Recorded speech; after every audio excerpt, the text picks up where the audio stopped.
in export business management and export trade finance, plus 7 other trade professional development programs in Africa, in conjunction with the American Institute of Extended Studies. Bamidele is a facilitator at the Lagos Business School, the former chairman, Export Group at the Lagos Chamber of Commerce and Industry, and the publisher of Export Digest, a weekly newsletter. Please join me in welcoming our facilitator today, and that is Bamidele Ayemibo. You're welcome, Bamidele. Thank you. Thank you. Thank you very much. Good evening, everyone. Thank you for joining us tonight. This is the first webinar of NPNEN, and we hope to have this as frequently as possible because NPNEN is supposed to be the voice of exporters in Nigeria, contributing our quota to the advancement of non-oil exports in particular. This is our first webinar, and today we are looking at exploring export business opportunities in the post-COVID era.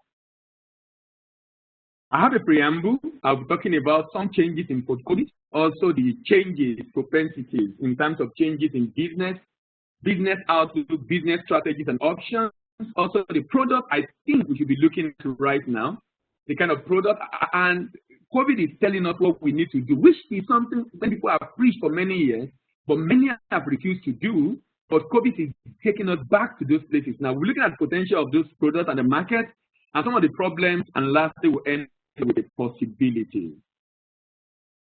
I go along. If you have a question, please just type it in on the chat. The moderator will read them out at the end of the program, and then we'll be able to attend to all of them. So don't wait till the end. As the question comes up, just type them in on the chat, and then we'll take them at the end of the program so we can save time. So at the end of the seminar, the participants are expected to understand the following: preparation for change in the post-COVID era. There will be a lot of changes in the post-COVID era, and changes which is becoming obvious to us. And by the way, it's been said already that we're in post-COVID. And the argument of those that say we're in post-COVID is basically the fact that if a country like China says it's out, I don't know how true that is because they are testing 11 million people now in one for a second resurgence. But we are getting closer to post-COVID basically. So we don't need to get into that before we realize that we need to prepare and plan ahead, except for those of us who want to play in this particular place. Spain. So we're looking at the planning effectively also for export opportunity in post-COVID era, the possibility of export business in this era, the potential products for export in this era, the problem we are going to confront and how to deal with it, and then of course how to position ourselves for success in that sector. Now, in January, CBN raised the CRR from 22.5 to 27.5. If you understand what this means, that means banks will have less money to play around with. More money will be with CBN out of the deposit of banks, just in plain language, what that means. However, as coronavirus went on its deadly rampage across the globe, the external pressure mounted, and the Apex Bank adjusted the official exchange rate. Now, whenever we think of exchange rate, for exporters, there shouldn't be a big deal for exporters, especially when you're adding value. If you're not adding value, you have an issue. But if you're adding value, it should be a good news for an exporter, actually, if you're adding value, because that means you will be earning more Naira because of the depreciation of Naira. And CBN adjusted to 360. I think it was around 315 or thereabout before, now 360 officially. And before then, Bloomberg already wrote a report. And the report of Bloomberg basically said that CBN will have to devalue Naira. And CBN, as usual, denied it, but eventually they have to do it. The IRU window was adjusted to 380. The official estimate of CBN was 360. IRU window, that's the window where you will sell your product as an exporter. That window was adjusted to 380 to $1. So officially, we have an increase in exchange rate. And for those of us that play in that market, you know that now the prices have gone up. I mean, if you want to buy FX now, you know the price you are going to get the FX right now is over 400 now in the parallel market. According to financial derivatives, a second recession in 4 years is clearly on the card. In 2016, it was incomplete and belated response to the oil price crash that was the trigger. But in 2020, the trigger is COVID-19 and preemptive measure on the part of monetary and so it will more than likely not enough to stave off the looming threats. I mean, not just Nigeria, the whole world is actually going into recession. Economists, the economists wrote an article. We called it the 90% economy, talking about the fact that most economies are going to lose up to 10% of the economic size in terms of GDP, and that everyone will have to brace up for that. Of course, the attendant implication of that is that there will be a shrink of opportunities, and of course, there will be huge job loss. 4 years ago, external reserve was about $25.84 billion. Why? The external debt was 11. So we have a buffer of about 14.5. Today, the buffer is down to 9 billion because external debt has risen from 11 4 years ago to 26.9 to 26.9. Why the reserve? Though at 35, but the buffer is still very low because when you remove the debt from the reserve, you have the buffer. Our buffer is just around 9 billion. If you net off the P&ID debt, there's judgment debt on Nigeria from the UK, P&ID judgment debt. If you net that off, invariably, we don't have a reserve. We don't have a buffer, invariably.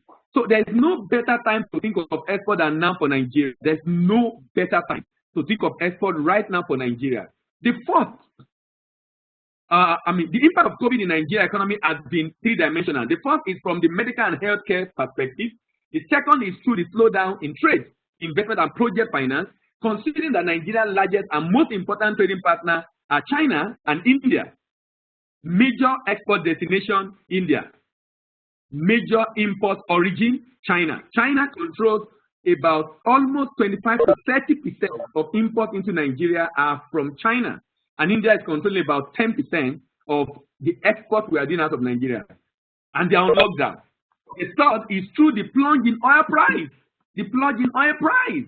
The plunge in oil price is unprecedented that the oil price went lower, even though it has come up now. But this was a big news. It went lower, and we were comparing to the price of Coca-Cola. The price of Coca-Cola. That Coca-Cola is now more expensive than a barrel of oil. Now, this to be a lesson for us. What sometimes you begin to wonder if we are really learning lessons as a nation, sincerely, and that's the pain I have sometimes, that you're wondering if we are really learning lessons, because this is tell us that, look, you know, when you are depending on a commodity that you don't have control over, you don't have control over it, the price is fluctuating and it's affecting you so much, it's like you are leaving your destiny in the hand of circumstances and situations and the hands of chance. That's exactly the way it appears we live. Look at the forex market according to CBN and FMDQ. You can see the foreign reserve decreasing from over 45 down to, that's last year, to about just a little bit above 35 right now. You can see that CBN has been the one helping us to intervene in that market to be able to keep the price of Naira, the Naira price, the value of Naira. The amount of intervention on the first 2 times, right? Of course not. Can we mute our mic, please? Okay. Then also you can see local sources and other sources. But here we can see that we are depending so much on CBN because we are not generating enough. We are not generating enough. And that's the essence of this kind of program. To be able to let us see the opportunity. There is no better time to export than now. No better time. Of course, the challenges are there, no doubt about it. But the fact is that in spite of the challenges, we can still do it. Because you know what? People are still exporting right now. I did a shipment out of Nigeria last week. So people are still exporting right now. So we cannot say that, look, there are challenges, we won't be able to do it. But people are still doing it. So if Nigerians are still doing it, that means we can do it. We just need to probably just change our strategy to be able to make it work. Let's look at what has happened post-COVID, which most of us are already familiar with. Changes in geopolitics, like protectionism, we expect that to increase. This is why a free trade agreement is the table. That is the low-hanging fruit right now. Protectionism is going to grow. Macroeconomics, we expect limited access to capital, regulation, new privacy laws are expected. Technology, contactless everything, and industry dynamics, supply chain disruption. That is a mega disruption. You know, there's a report about a lot of countries that They can't ship a lot of product out of the farm. The fruits and vegetables are ready and mature, but nobody is there to harvest them, and they perish there on the farm. They perish on the farm. You know, there's been a lot of issues also, even in Nigeria. People have issued LC, the document cannot be sent. Document is sent, courier cannot deliver it. So many issues with supply chain. But the big one is the human behavior, the change in human behavior. Look at some proposed 10 shifts driven by human behavior. More anxiousness and loneliness plus depression, damaged trust in hygiene of people and products, extended travel restrictions, even within a country, we already have that in Nigeria, optimized work from home, step up beyond typical office jobs, rising tension and conflict at all levels, unprecedented level of global unemployment. Take home delivery of everything, take out delivery or take home delivery of everything. Limited contact with older generation because of their propensity. Our identity is our job. It's more than a job because now people can see the home, they can see my value of certified immune consumer. So there is no depression across the world actually. People are even dating now using Zoom. I mean, Zoom has gained over $2 billion in the last 3 months. The guy himself, the founder, and the customer they've gotten this year alone in the last 3 months is more than all that they got last year. The customer that Zoom got this year alone. Even me, I have to become a paid customer on Zoom. So you can imagine what is happening, the usage of that. Unfortunately, many people will feel more isolated because people have to be in their home, and if they live alone, they feel isolated, they will lose their job, get confronted with sicknesses, face relationship issues, and if not at all at once. So there will be a tremendous need for remote therapy and coaching. Certain regions already see a rise in demand for pets and animals. So keep them company at home. And even in some homes, there has been increase in domestic violence. Nigeria does not have data, we can't see that, but in Europe, in South America, it's increasing. Because some husband and wife never live together this long. Stay at home, it will not go out. Ordinarily, even though they're holiday, they will go out. They will be able to go out, but this time around, they can't go out. So it's like two strangers living together because they really never know themselves. And there is huge tension in the home. Damaged trust in hygiene of people and products. With viral nature of COVID-19, consumers and organizations are becoming much more careful about people and products they interact with. About people and products. Look at the picture. Even in China, the temperature of the person carrying the good can be observed real time, so that if he's already having corona, you won't collect the good from him. This can result in packaging redesign, sharing of personal hygiene record and temperature, retail hospitality formats with free service add-on focus on cleanliness, extended travel restriction even within the country. So now I can't leave Lagos. Within the country, restriction is there. Travel and tourism may have seen the biggest impact as an industry, and that industry is really is terrible for them right now. Travel and tourism. Travel feels like a risk for consumers who may not be able to get back to their homes or are unsure if they will be covered in a foreign land. People in Dubai that travel just came back. Those in US just came back. I mean, people are just returning. Why? Restriction everywhere. Those that plan summer this year is messed up completely. And you know, Lagos is even saying by July, August, we might be reaching 90 to 120,000. That's the projection of Lagos, looking at the current trend. That means we might be in this till the end of the year. So that means you can't sit down and just fold your arms. We need to begin to do something. In spite of the COVID challenges, we can start doing something. Local tourism will flourish. Of course, traveling abroad might be only worth the effort for longer extended holidays, taking a period of quarantine into account, potentially combining travel with remote work. The rural and remote will become luxury escape. Optimize the work from home, set up beyond typical office. Home takes a whole new meaning. As individual and family figures, I have to create a home office right now because I resume and I'm working right from home. And everybody, a number of people have just gotten used to it. Because, I mean, what I do is training. So if people are not going to come together, so what am I going to do in the office? What am I going to do in the office? We have to begin to use the new tool online. So every company we have to adjust, basically.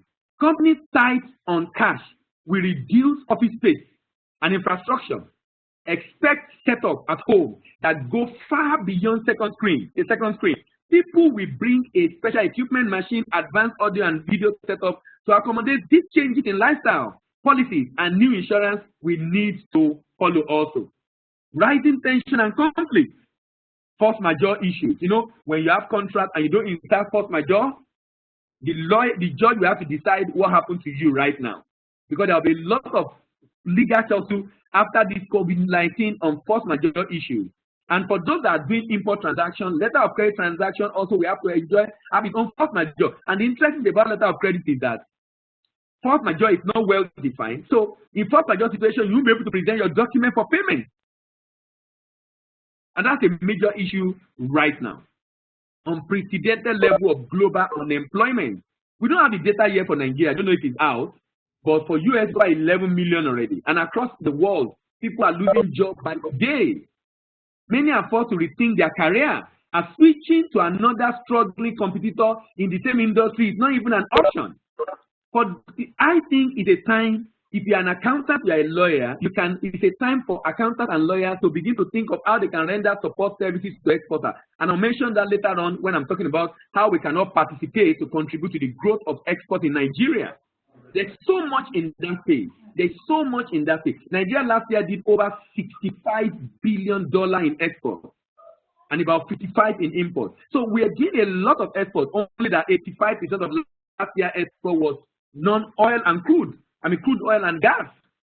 But we're doing a lot in effort. We can begin to diversify that because COVID, you know, the report of CBN governor made a statement. He said, he was quoting, which is Churchill, and he said, we should do all within our power to ensure we don't waste this crisis. We should not waste this crisis. We should not waste this crisis. It's a crisis, but we really cannot afford to waste the crisis. Why? We really cannot afford to waste the crisis because it's an opportunity to rethink. It's an opportunity to retool. It's an opportunity to re-strategize. And that is very possible. Very, very, very possible right now. Very possible. So for you as an individual, where is your sector? Is it not time for you to rethink? And I would recommend strongly you consider trade, export. You don't necessarily have to export. What we must begin to think in terms of export is some people will have to be support service provider for export. For example, do you know that the energy of the Yahoo boys, we can rechannel it in Nigeria? Maybe PDF can consider this actually. The energy of the Yahoo boys, there are certification programs they can do that they will spend the same time on the internet which they enjoy spending, but instead of convincing people to pass away with their money illegally, they will be convincing people to do business with Nigeria. Because I'm looking at what it takes for you to convince someone you have not met before to pass away with his money. That is a rare skill for the Yahoo boys that we can deploy extensively. That we can deploy extensively, that they can be trained to begin to rethink of that problem. Rethink, and they can begin to be the one providing solution to getting buyer for Nigerian products. Because they can spend that time online, they can explore online, they can be trained on exactly what to do online to be able to get buyer for Nigerian products. I'm basically saying that there's so many things we can do. If you can render support services, you can expand your service, you can begin to look outside for your service, to sell your service outside. Currently, we have diploma in export business management, and we have people that are doing that program from outside Nigeria, from outside Lagos, who is logging in and doing the diploma in export management from outside Nigeria. So you can render services to people, and you will be rendering those services from outside. I mean, at a lot of PDF events, the icon, the major service exporter in Nigeria, already come around that madam, and is telling us about what she's been doing. So we can begin to consider that, and you can begin to export services now. So there's need for us to rethink your sector. You might need to reskill. You might need to do training to be able to become fit, using your experience in the other sector to become fit in this new sector. Takeout and home delivery. Even Lagos have implemented this. You cannot eat in eatery. Go into eatery, pick up the good and go out. Take out or take home. That's what we do right now. Why? because of this pandemic. Limited contact with older people because they are more susceptible. They are more susceptible. Our identity, our job, is more than our job. For many professionals, the role is a significant part of who they are. Mixing work and private life debunk this superficial layer. Only now, many are getting to know their colleagues at a deeper level. One live stream from their bedroom at times, they can get to see and know them better. In a normal time, fashion is one element to shape and communicate your preferred identity. When there are less physical interaction, digital altering of your video interaction can partially replace this. And lastly, value of certified immune consumers. If your business model rely on packing many people in a tight place, and that's exactly what I do, packing many people in a tight place. If that's what you do, if your business involves that, packing many people in a tight place, you are currently out of business. You are currently out of business. And that is now not acceptable. Why? It's not going to be acceptable right now because of the COVID-19. That means you must find a different way of delivering that back to customer besides putting them together. So what do? That's why we're having this webinar. We could have been together in one place, but rather we are connected to each other on the internet. All right, beyond control, what are the propensity? Propensity here, I basically am talking about what are business supposed to be doing and what are the business that are impacted. Look at the business impacted. There are some winners in COVID actually. Medical supplies, food processing and retail, personal hygiene, ICT, e-commerce, agriculture are all gainers. Losers, tourism and leisure, aviation and maritime, automobile, construction, manufacturing, financial services, and education. Oil and gas is both loser and gainer. Look at this. You will notice something here. See tourism, because it involves large gathering, closer human interaction very high, hygiene high, dependent, service dependent on travel, service and product is postponable, impact analysis very high. So the sector that is majorly affected right now is tourism and hospitality. But next is sports because of high level of gathering, close human interaction.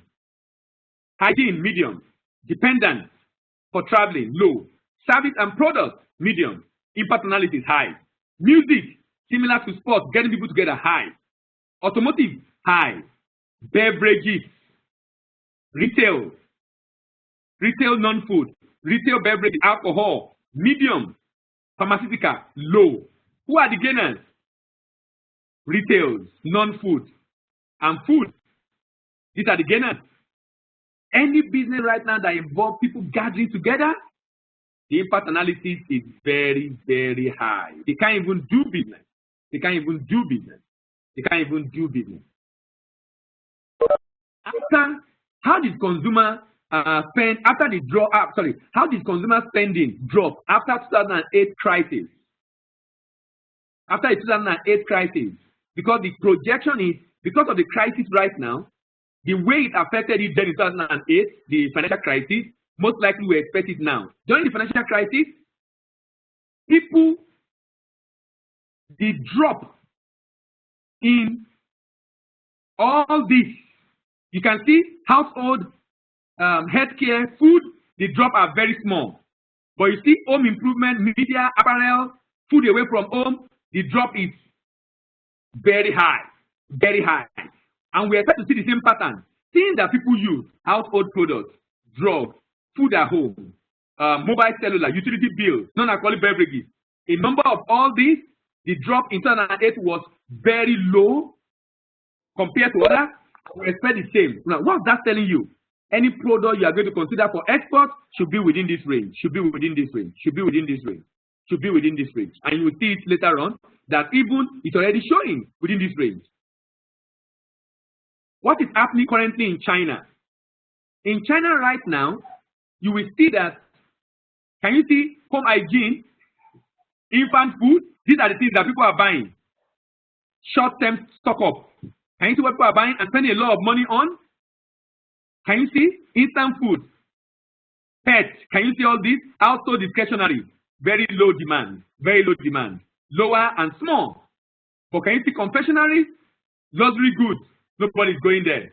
What people are buying right now is this: home hygiene, food for children, and then, of course, meat and vegetable for the home. And that's what we expect. Daily essentials, basically, grocery and body care. Can you see how much people are spending? And that's the industry right now. All these other industries are negatively impacted. Now, as a business, you must switch from defense to offense. For defense, mitigating the business risk is crucial from a health, safety, operational, as well as P&L, profit and loss point of view. You must choose to offense, but it's time to prepare for next phase. Industries that were stable for decades are now wide open to turn around. Look at some changes. During the recession, Sanofi, the French pharmaceutical company, increased its absolute R&D expenditure from 950 million to 1.3 billion. What is that telling us? That this is the time to begin to re-strategize as a business. It's not a time to fold the hands. It's a time to begin to ask questions. Where are the opportunities? You know, opportunities, they say, go around in overall core work. Opportunities, they say, go around in overall core work. Some people will just keep complaining. But as a business person, it's not a time to complain. It's a time to begin to ask questions. Where are the opportunities? What is doable? What is possible right now? Which sector we begin to look at right now? For the export, what are the items we should begin to consider for export? Alibaba outbreak of SARS was a pivotal moment that put Alibaba on its path to becoming a 470 billion e-commerce behemoth. Look at this cosmetic company. Look at a cosmetic company this year in China. This cosmetic company was forced to close 40% of its stores due to COVID-19. But the company redeployed its over 100+ beauty advisors from their store to become online influencers who leverage digital tools such as WeChat to engage customers virtually and drive online sales. Guess what?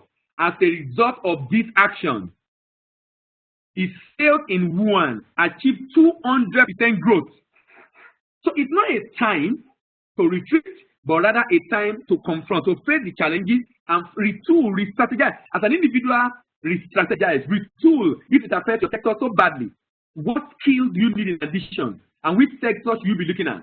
As a business person, if you are thinking of export, I think it's a time to consider export. I think there is no better time to export right now than now. There is no better time to export than now. There is no better time to export than now. If you have not been thinking of it before, it's a time to think of it. And if you come into it, it's a time to continue there, because some people are coming in because of exchange rate. Don't come in just because of exchange rate. Nigeria needs you to export. So export for me is much more than wanting to make money. You make money in the process, but you also help Nigeria as a nation in the process because of our challenge with ethics. So let's look at the product. Look at what Nigeria exported last year. Last year, Nigeria exported, see what we export. Can you see? Mineral fuel with gas. If you add it together, see, 85%. Can you see? 85%. 85% already. And the others. You see these drilling products, iron steel, vessel floating, these are not produced in Nigeria. They are re-export. They are re-export. They are re-export. So it's on the record of MBS. This is from MBS, but they are re-export. So not produced in Nigeria. But we export, that's why MBS put it there. But what we should be focusing on are the other ones. How about imported items? PMS, laboratory and diagnostic apparatus, used vehicles, motorcycles, gas oil, wheat, antibiotics, cane sugar, vaccine. These are major items of import. But look at the trend.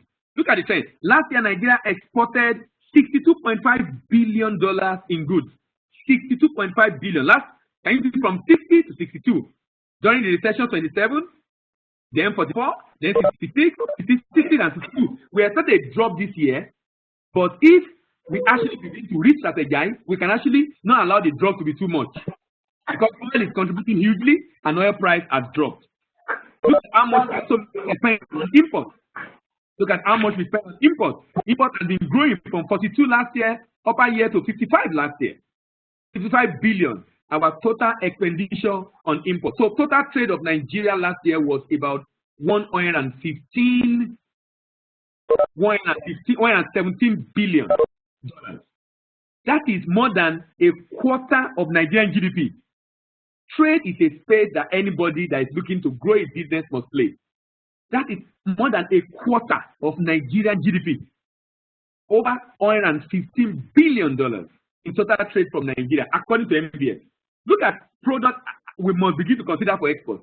This is showing, this is from AFREXIM, and it's showing that export potential, the actual exports, and the untapped. You see light green, these are the untapped. That means the demand, this is the demand for mineral in West Africa, in intra-African trade. This is in Africa, machinery, other food items, motor vehicles, chemical, fish, rubber, plastic, fertilizer, apparel, fruits, beverages. Now, out of all these, because of post-COVID, anything you want to do right now, please focus on two things: food and fast-moving consumer goods. Food, and even in export in Africa, outside Africa, food and anything that will keep human being alive.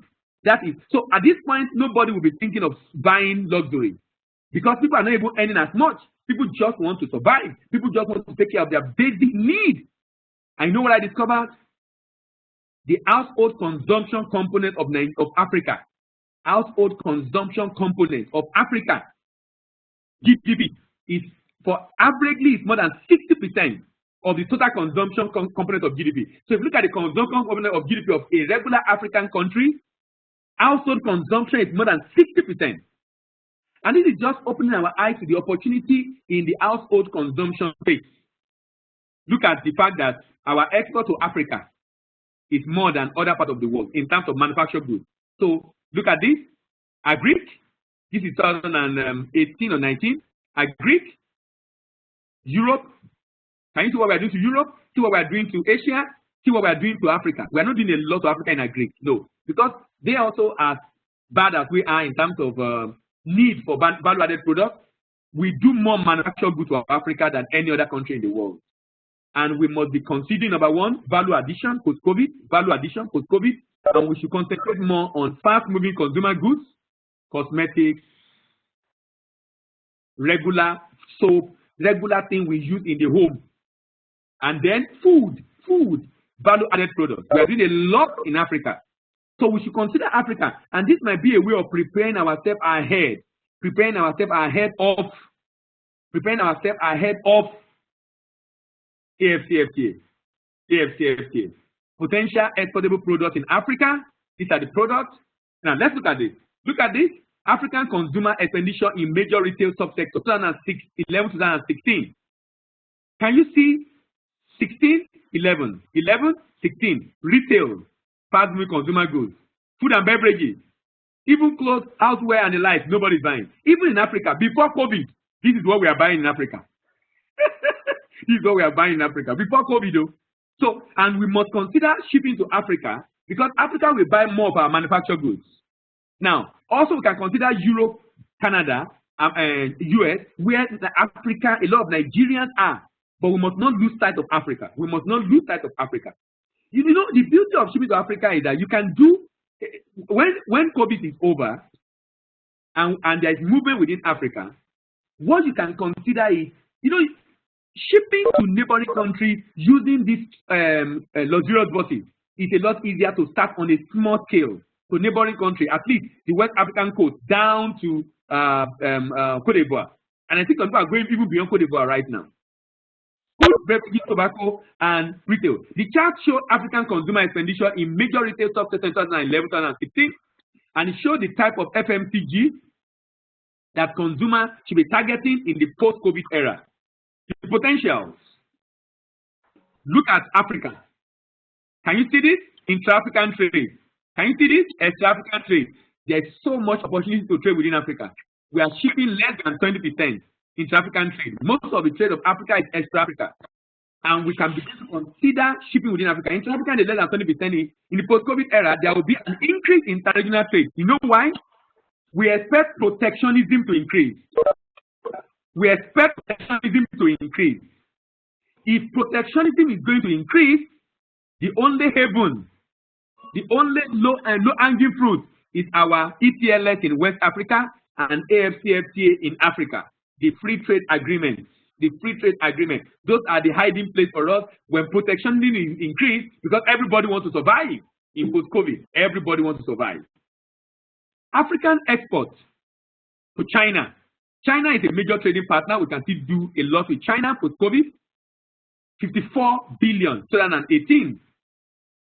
60% of Asian trade is intra-regional. So if you are shipping to Asia, you are better off with China because they do a lot among themselves. China is the one that do a lot outside that stage. In post-COVID era, there will be an increase in intra-regional trade based on bilateral and multilateral free trade agreements in Asia, EU, because that is low-hanging fruit for growth. Therefore, Africa must begin to look inward and leverage on AFCFTA, ETLS for us to be able to grow trade. African manufacturing imports 3 times as high as manufacturing exports in 2018. We do a lot of import of manufacturing products, times 3 of that, than manufacturing export that we do. We need to begin to consider value addition. 3/4 of African merchandise exports were primary commodities. Do you know that Africa is doing a lot of trade, but the amount, what it translates to in monetary terms is very low. Africa is still doing less than 3% of trade in the world, but majority of commodity of exports being exported in the world is from Africa. How can Africa be doing less than 3% of trade in the world? And Africa is exporting 75% of cocoa production. 75% of cocoa production. Same for some other agricultural commodities. But because those things are not well priced, imagine cashew nuts, $1,000, $1,200 max. Raw cashew nuts in shells. When you remove the shells, you can sell it as high as $12,000 to $15,000 per metric ton. The same cashew nut, just by removing the shells. Because many countries will be buying, and they are willing to buy at a better price. We cannot afford to do the same thing. Look at what is happening now. The NPC CEO was saying that, look, we are having issue with our commodity exporters. We always have issue with commodity. Just the same principle with oil. Anytime your focus is on commodity, the buyer determines the price. If the buyer price gets lower, they will. If the demand gets lower, price goes down. You won't be able to sell. But if it's manufactured goods and you focus on strategic products in manufactured goods, because it's value added, you're still going to sell at a better price. And if it's fast-moving consumer goods and food, you are going to even be able to sell at a higher price. UK is locked down, but you know, I wanted to export. I had a shipment on Monday last week. I was supposed to go on Tuesday. I missed Tuesday flight. I missed Thursday flight. I missed the flight that left Tuesday and Thursday. The flight just left today. We missed BA twice last week, and we're able to only go on Ethiopia today. You know why? A lot of product ready to go. Because the people in UK need the product. The people in UK use the product. So a lot of backlogs, so we were missing because it was oversubscribed. What am I trying to say? The demand for food items, value-added food items, manufactured goods is on the increase across the world, particularly in Africa. So we can do a lot to America. We can do, at some point, I even heard tissue paper was a big deal in America. I don't know if that has been resolved. Tissue paper, fast-moving consumer goods. And these are what we produce here in Nigeria. So let's begin to focus on manufactured goods. And let me tell you, when we think of manufactured goods, please don't think of the product that you have to produce yourself. Think contract manufacturing. Please, think contract manufacturing. And I don't know if Wale can mute his mic, please. Wale, can you mute your mic? Think contract manufacturing. You know why? You don't need to be the one to produce. I export products. I export granules. I export kulikuli. I export pap. Just today, the one I dropped last week. And I'm not producing them. I'm not the one producing them. I don't need to be the producer. Just partner with local manufacturers who can deliver those products to you. You can then brand it in your own name and export those products. You can brand it in your own name and export those products. So you don't need to be the one producing it. And we need to begin to think of contract manufacturing. That is what will help our small SME to grow. Because when they have demand, they have more money to be able to, and they won't have to rely on banks because they can now use the money from the suppliers to be able to, because you pay them a week or 2 weeks in advance to produce for you, and they don't have to rely on banks again. And we contribute our own quota to the SME development. Look at the main export product in different countries. Can you see? Fuel. That's what we do in Africa. Any country that you think is doing well, any country doing well, Look at them. America, Canada, Mexico, Europe, Asia, they are doing manufactured goods. They are the one making the money. This chart shows the countries that produce different category of goods in world. And you will notice that the rich countries are those that are majorly exporting manufactured goods. Rich countries are the one exporting manufactured goods. Rich countries are the one exporting manufactured goods. If Nigeria will be rich, we must focus on manufactured goods. In 2014, there was a report by WTO. That year, the total world trade was $18 trillion. $18 trillion. Manufactured goods was $12.25 trillion. Agri was 1.7. Agri 1.7. Manufactured goods 12.25 trillion. Agri 1.7 in the same year. So the people making the money are the one adding value and processing. Keep talking a bit. Look at Africa, America, and Asia. See manufactured goods. These are the people that will be able to survive. See the percentage of manufactured goods in Africa. Major item of exports of African country is fuel, commodity that currently sell at low price than a bottle of Coke due to volatility in price. This is a wake-up call to begin to add value. Still again, look at the annual growth rate of export by group. And out of the three rapidly growing category of exported items in the world, fuel, manufactured goods, and agricultural material, only manufactured goods will be viable post-COVID. Oil is already filling it. Agri is already filling it. Manufactured goods will be viable post-COVID, especially manufactured goods that are needed for human survival. Developing economy extra trade structure. Look at developing economy like Africa. If you look at this, see manufactured goods, see import manufacture, see the potential we have to be able to sell manufactured goods in Africa. But look at America and look at Asia. There is problem, no doubt. The problem is with oil price. The problem is with corruption. Where are we in corruption? 144. The problem is with corruption. The problem is with ease of doing business. No doubt. So I'm not disputing that there are challenges. The exchange rate issue, inflation rather. Look at our inflation. We're the largest economy in Africa. Look at the inflation. It's already, I think they are 14 now. 13, 14 now. This was as of last year. Now, we have problem with products, paperwork, payment, people, ports, packaging, profits, processing, promotion, purchase order. These are different problems in trade. But you know what? There are solutions to them. You see this problem I'm listing here? The solution to them is acquiring the right knowledge to overcome those barriers. Because, like I tell you, Nigerians are still exporting. Those planes I told you were 60-ton planes. 60-ton planes, and they were full to the brim because of backlog. Nigerians are still exporting. Nigerians are still exporting. So what is that telling us basically? It's basically telling us that, look, Nigeria is exporting. What has happened is that the people that see those challenges are finding a way to find a way around those challenges and still export in spite of the challenges. I'm basically saying that we can't fix all the challenges overnight, but we can overcome some of these challenges. Government support is definitely needed, but working together is a way to go. You know what?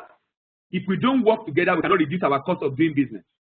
If we don't team up together and grow volume as SME, we cannot reduce our cost of doing business. We need economy of scale to reduce cost of doing business, to be able to share risk. And then we need training. Like I talked about the diploma program, I mentioned it towards the end. To be successful in export business, you need the following. You need to follow these principles. Number one, you need partners, local and foreign. Number two, you need products that must be competitive. Number three, you must have a purpose, a passion to go global beyond making profit. Because when you have issues with the problem, with the business, you will drop it, you will stop. When you stop, you know what you are doing? You are creating room for others to come and take advantage of the work you started. Passion to go global. You must plan effectively, and you need knowledge to be able to plan effectively. And you must be persistent. Even when a transaction goes, it becomes a loss, does not mean you can't do the business. Look, any business you do, even if you have a loss on your first time or second time, as long as other people have been doing it for 5-10 years, they wouldn't have been at a loss and doing it for 5-10 years. That means there's something they know you don't know. And that should be an encouragement to go and learn in order to be able to do the business successfully. So how do we participate? How do we participate? You can be an active exporter. You can be a passive exporter. As a passive exporter, you can be an investor. You can be a professional, like a lawyer who is helping. Now, let me tell you what a lawyer must do. I don't know why many lawyers are not looking at this space. If a lawyer can acquire skills like diploma from the American Institute of Extended Studies, even Business Management, the lawyer can help. Look at the value a lawyer will bring into the trade space. A lot of Nigerian exports, sometimes they don't get paid. What a lawyer needs to do is, where does Nigeria export to mainly? China, Vietnam and India for raw materials, Europe, America. You can have partners in those countries and make yourself visible to Nigerians, telling them, number one, you help them in drafting their contracts, because you have already mastered export yourself, so you know every detail through the diploma program. Every detail. Having known those details, you cannot look for partner abroad. Every time anybody has issue with payment, you can charge them 5% or 10%. That will cover, that will at least will be part of their profit, but they'll get the capital back with some profit. With that 10%, you share it with your partner abroad. Your partner abroad will go after that guy. As a lawyer, your partner abroad will go after that guy. We need trade lawyers to help us create presence in major places across the world to be able to help exporters chase payment, because we can't do without cash against document open accounts. That's what many people will ask us, even though CBN does not want it. But CBN is not creating the market to be able to go and get LC and bill for collection. So if CBN is not creating market for bill for collection and LC, people are forced to do open account cash against documents. And that is increasing the risk of the business. But we can mitigate that risk with our trade lawyers, who can form alliances and become agents and rep of Nigerian SME exporters. And then we can be a trade broker. And I will talk about this shortly. So you can be an investor, passive exporter. You can be an active exporter. You can be exporting services, or you can be exporting products. In exporting products, you can export manufactured goods, or you export commodities. Now, I talk about capacity building for youth, and I will recommend this for UKAID PDF. Probably you can consider this sincerely, because we need this. There is a program, a skill acquisition program, is Certified International Trade Broker from the American Institute of Extended Studies. And with that trade broker, we can train youth that have energy to spend on the internet. Instead of doing Yahoo, they can actually begin to effectively contribute value to Nigerian businesses. They can begin to contribute value to Nigerian businesses. How will they do this?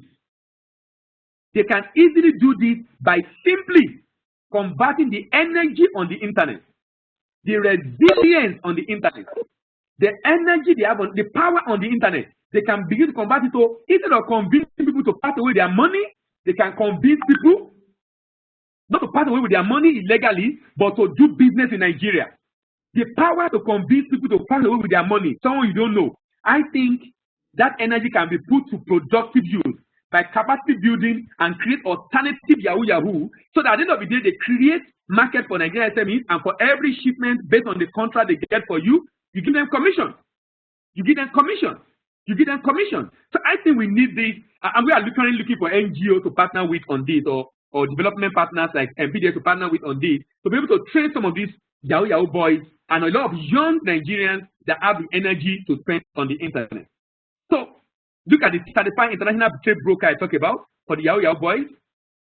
The Executive Diploma in Export Business Management. This is the program currently running online, fully online. And we're working towards people doing their exam online, not necessarily come to Lagos. Before they come to Lagos to do the CBT exam, the exam is CBT, because Lagos is the center. But now we're working to ensure that the exam is done online, and of course be supervised by proctor online. So you can actually register for that to build that capacity. We have this program come from export novice to export legend. These are where you can build capacity to be able to acquire skills to do the export program.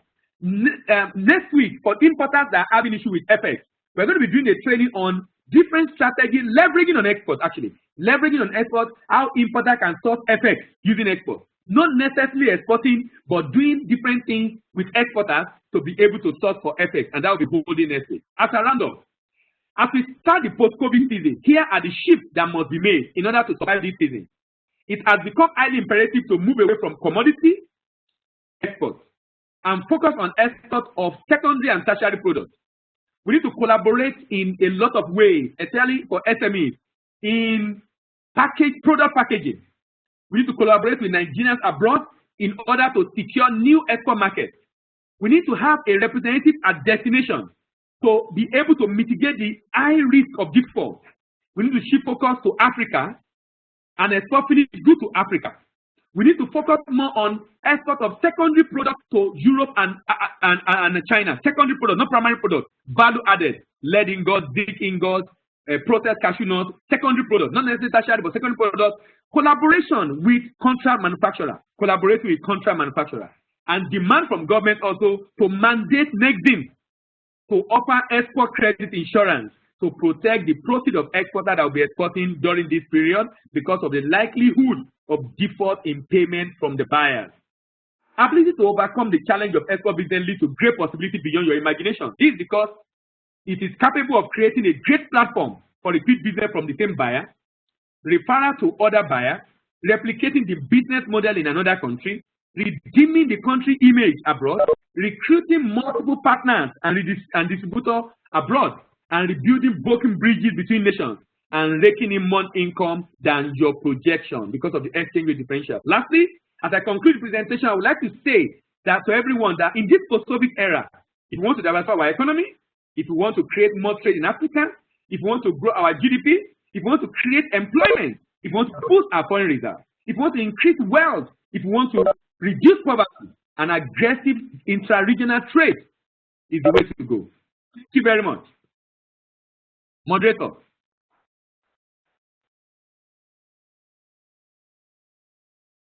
Thank you. Hello, yeah.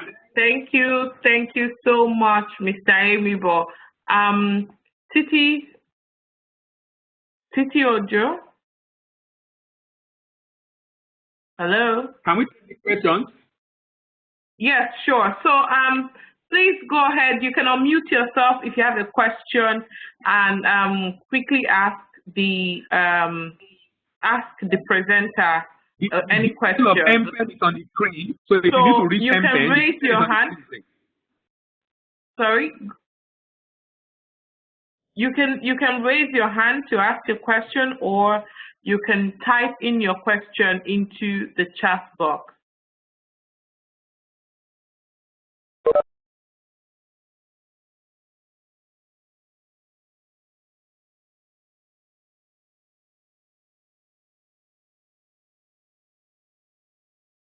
Can they hear you at all? I can't hear anyone. Maybe because they are muted. I'm sure some people didn't know where to unmute. It's not okay. the usual. Please let me ask. Uyi, please can you unmute everybody, please, so that people can ask questions? We muted them from the back. Sorry. Thank you. Okay. Why they are not able to? Okay. I can't find where to raise my hand. Just talk your hands. Go ahead, please. Find where to raise my hand. Go ahead and ask your question, sir. My name is Olufemi Boyede. I thank Dele for this brilliant and challenging presentation. So really is I have to because you are the one presenting, you have to answer it. Actually, a question to Nigeria's economic managers. They are aware of.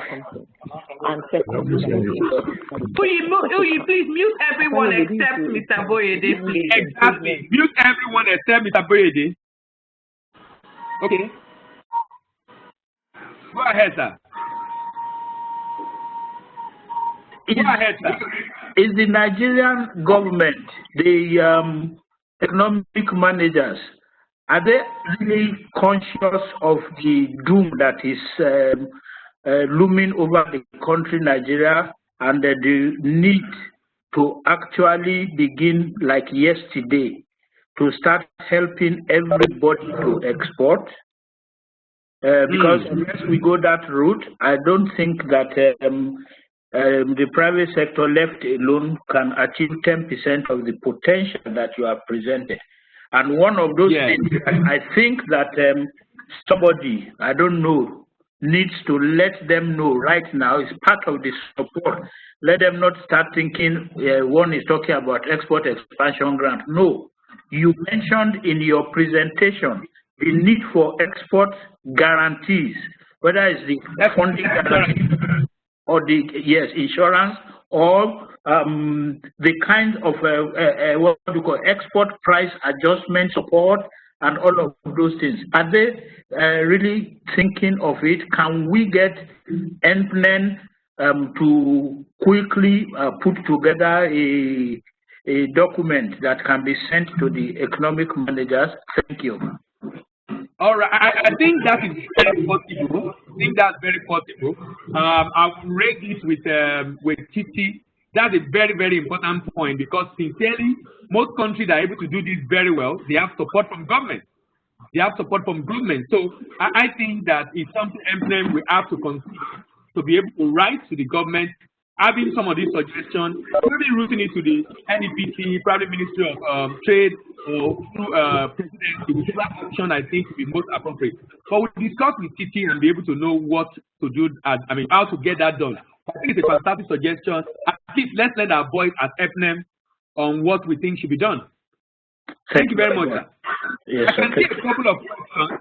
Okay, so there are some questions here. I'm trying to read them. I'm trying to read them. I'll read them. Mumi Atubiara Dada is asking. She says there's a growing tide in nationalism across the globe. Countries are now buying from their own local companies. Canada used to get PPE from a company in the US. Now it is setting up in their own country to produce.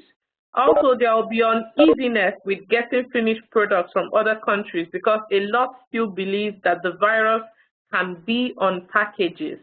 Can you speak to these risks that can impact export? Fantastic. That, you know, if you look at one of the issues I raised, is actually that is one of the concerns that people have raised. That's one of the concerns that people believe that this item being imported can have this product. So what some countries are doing is, number one, the product is packaged in such a way that there is an outer layer, and the outer layer is fumigated. So at the end of the day, when it gets to the country of export, what they try to do is open that outer layer to dispose it before the inner layer is allowed to go into the country. And sometimes they even keep the product, more like quarantine the product before it even eventually gets into the country. Because what you are saying is a major concern, although I think WHO and some other experts have said that coronavirus cannot survive in that kind of environment for more than 8 hours within a day. It can't survive within that environment. So even though the fear is real, and so we can't do it without it, because we are in the era of populism. So if it's already a popular opinion, even if it's not the truth, because we're also in the post-truth era, it's not the truth, people will still act about it. So what people are doing right now is, number one, have a packaging that ensures that when it gets to destination, they can remove that outer packaging, and sometimes they keep the product for a while. Like the shipment to the UK that we're doing now, it has those kind of packaging. When it gets there, they will keep it for a while before eventually it's allowed to be moved out. But that fear is real, no doubt. About the nationalism, that is what we expect to see. Even protectionism, the only advantage is that when we have a free trade agreement, it will guard against protectionism. Nationalism make a lot of sense. But despite all that, because Nigerians, Africans abroad are still going to buy African-related products, we have an advantage. We have an advantage, no doubt. We have an advantage. Advantage in the sense that we can still sell to Africans abroad who are interested in getting stuff from Africa. And that's the advantage we should take advantage of in those places. But for many other manufactured goods, we might not be able to really compete because a number of them, like you said, are producing locally. I don't know if I've been able to answer that question. Okay, thank you very much. I have some other questions from some of the participants. So this one says, with contract manufacturing being an opportunity area for SMEs that would like to go into export of manufactured products, There's also the need to scale up the output of ready manufacturers. What's the best approach to this? They can grow organically. Government and private sector, yes. They can grow organically if we collaborate. The lady I buy pap from, she has expanded our work, our office now. The export Novi to export legend that we do, when people do the diploma program, when they finish the diploma program, we work with them to develop their products. And one of the products a number of them have done is like the pap.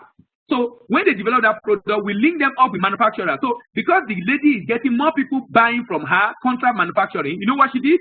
She's now expanding. She doesn't need so much loan to be able to expand because of the fact that it's getting more demand. So it's making more money. Even if you want to get loan from the bank for expansion, it's easier. From BOI, it's easier because of the demand coming to her. So I believe SME can grow organically if we collaborate with contract manufacturing. So because as those demands come, they also expand and grow their capacity. And I give you an example of what I can see already happening right now.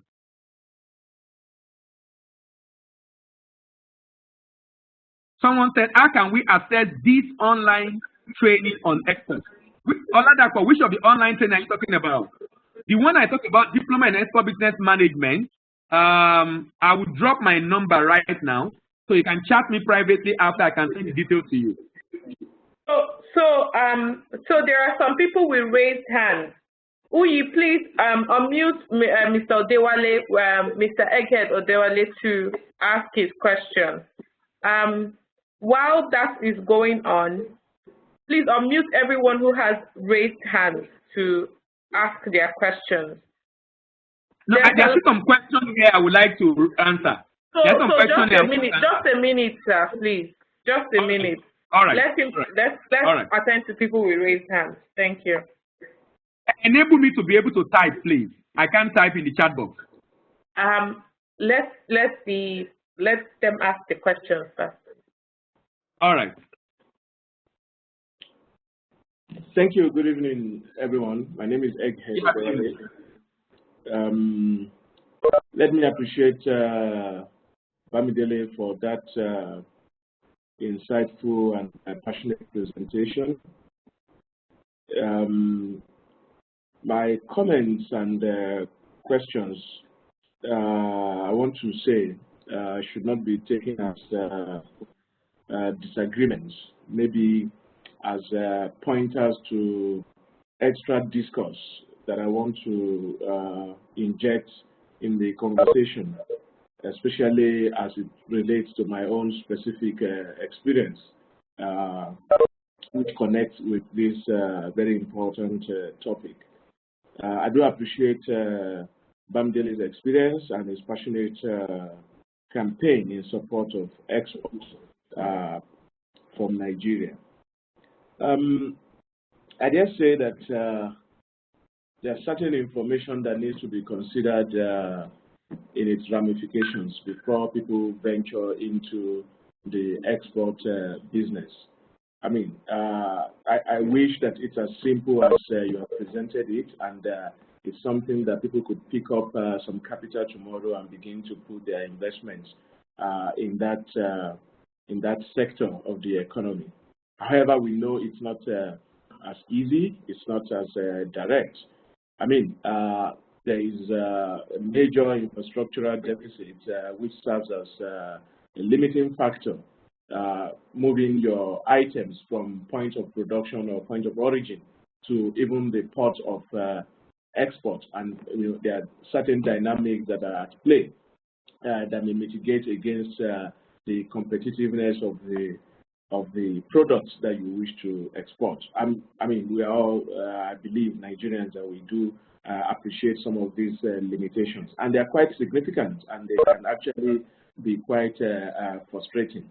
And I say that, I mean, you could have the financial muscles, to invest in export or in any business, but I tell you that the emotional stamina is quite also significant, and it can be draining. And if you are not strong enough to withstand some of the factors or stumbling blocks that confront you, you may, have to pay dearly for that. Talk about moving away from commodity, which was on one of your slides.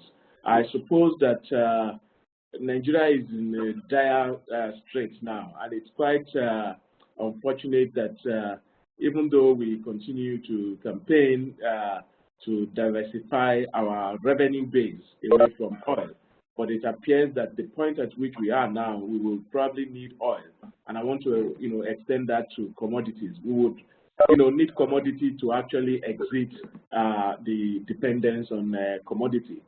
And I want to, point, a clarity as to the export of iron and steel to African countries, and I think this likely is, to the West African coast. And we do actually export a significant portion of iron and steel, mostly steel, across the West African to countries in the West African coast. And this is steel that is produced from, recycled steel produced from scraps. And I know that I think about 2017 or 2018, thereabout, there was even scarcity of scrap metals, which is used in this in producing these materials. I think I've heard a lot about the low prices of oil, and very important points. But my own worry is not even just the prices of oil as a commodity, but the fact that as a country, we do not have the storage capacity to continue to produce our oil at the levels that we produce per day, between 1.7 to 2 million barrels a day. And most of those that have been produced in recent weeks are on barges on the high sea. That creates, for a country like Nigeria, it seems that we have a glut. So producing companies are forced to declare a force majeure because they cannot produce again because there's nowhere to store the crude oil that is produced. But quite, scaring is the fact that even when you produce, there is no market to sell. So even if the price goes up, you are not able to sell, large quantities of the commodity because production is likely, moribund across the globe. I think is one concern that I suppose that you omitted in your presentation. Again, in terms of the diversion of energy of those who are involved in online or digital frauds, otherwise known as Yahoo. I think we need to, properly interrogate the sociology that drives that market. And my sense is that if you make an advertisement as to the viability of the training in exports and people to become online, those who have the skills that are not doing Yahoo are most likely going to, diversify their skills towards the direction than those who do Yahoo, because the incentive to go into fraud is not as directly, there's no direct correlation as to just create a situation. And again, how do you make an announcement to call up those who are involved in fraud to come begin to do or look at alternative means of earning an income? I think that needs to be properly situated. Otherwise, the laudable idea of having, a skill diversion workshop, or training that begins to pull people into online export business may not come out as positively as you have. Just to interject, we have very limited time for comments. So, okay, if you can round up in 30 seconds so that we can move to the next question. I'll try to do that. Thank you, Nana. Okay, I'll just put in one question so that I allow other participants to also intervene. There's a graph that compared the level of imports, putting it about something around $50 billion to that of export, which is about $62 billion. I want to ask Bamidele, does that mean that our balance of trade is now on the positive slope? That is the question, the only question I have. Thank you very much. It has Thank you very much, Egghead. I think what I'll do is have the next two people ask their questions. So Mr. Bamidele will respond to everything at the same time so that we don't run out of time. We have waiting to ask questions. We have, will you please unmute Mr. Alhamduyaro, who has his hands raised up. After that, please, Mr. Oludare, please, each person has just about 2 minutes to make their comments or ask their questions so that Mr. Bamidele can respond to all. Thank you.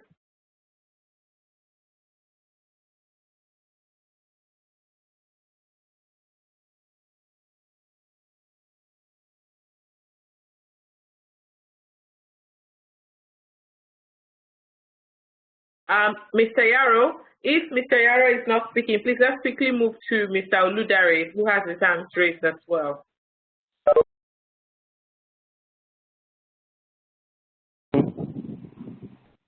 Hello, can you hear me?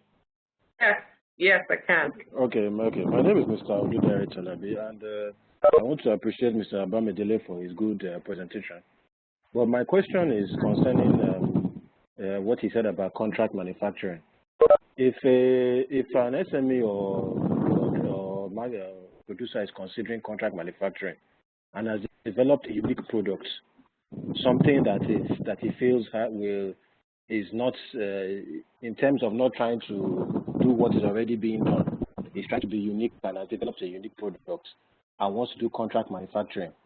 If in such an instance, if the machines are not available because your product is unique, maybe because no one is really correctly doing what you have in mind, how do you go about that kind of situation if you cannot find the producers who already have the machines to make your unique products? That's my question. Thank you. Thank you very much. Mr. Bamidele, so his question is one of those in the Q&A phase. So please, if you go ahead and answer it, you have about 5 minutes to respond. Then Titi Ojo can come in so that we can do a roundup.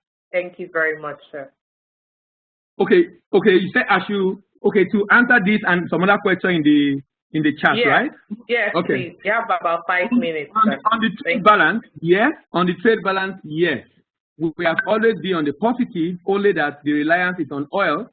Exports in Nigeria has always been, in the last 3-4 years, has always been more than imports. But like I said, it's more for oil exports than imports. When we look at some of these issues, because I'm in this space, I try as much as possible to be pessimistic. You know why?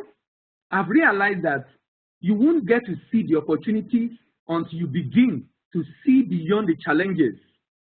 And that's the way I like to read them. And I've been in this for about more than 10 years now. And sincerely, with all the challenges I've seen and faced along the line, I just realized that if only we can just stay true a little bit, we can overcome some of these challenges. Now, on the Yahoo people, we have to develop a mechanism to be able to get it done. I'm just suggesting what I think we need to, because in deploying that kind of, doing that kind of arrangement, the idea basically is that, can we redirect the energy of this team? Maybe interviewing them, maybe getting to know, it will definitely be public. They arrest them from time to time. And those people that are arrested can be engaged rather than making it public. What I'm basically saying is that we can redirect the energy of the youth. And that's why I suggested that. Contract manufacturing for new and unique products. You won't be able to do contract manufacturing for new and unique products. And the reason is that for the new and unique products, you can only get someone to produce for you what the person is already producing. So if you have a new product, then you have to start from the scratch yourself. The idea for me is, if I'm trying to go into food production, I can export different kind of food, but I love to do in food production. Can I look at people producing the kind of food I like and partner with them? So I can do contract manufacturing for a product that I am developing. I need to do manufacturing for a product that someone is already doing. I'm only telling him to produce and repackage for me. Mr. Femi made a comment on the Yahoo.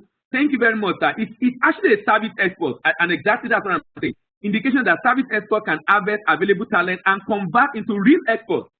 And it's not just for Yahoo boys alone. It's just to let us know that, look, there's a lot for young people to do on the internet. How do I get competitive price for our products considering the production cost? If your production cost is higher, what I would recommend is that can you begin to look for people? Don't be the one to export your product. Please, if you're a manufacturer here, find a way of partnering with people to export for you. Look for export merchants. Give incentive for export merchants. The reason is this. When you work with export merchant, because you are working with export merchant, don't look for market yourself. If you look for market, give it to an export merchant. Let the merchant go and raise money for you. If you give it to export merchant, you are going to increase your production volume and you can reduce your cost. So don't try to be the one producing and exporting at the same time. If you're an SME, it's not wise. You will burn out. But if you can work with export merchants, there are a lot of people, because of this current situation now, a lot of people want to go into export. I know that for a fact because the program we are doing online, people are joining every week because they are beginning to think of export. And one of the things we are telling them is that when you finish this program, don't go and look for a product you want to produce yourself. Partner with someone already producing that you can work with. And that's what I think we should do. That's for me, Madam Funke. Please, how can we get collaboration to help new entrants in the export business? And NPEN can help you. Register with NPEN. I'm sure NPEN can help with collaboration. NPEN have access to a lot of experts across the country that probably be able to help you. You mentioned a lot of points that are helpful. Is there a plan to get some form of email or webinar? Yes.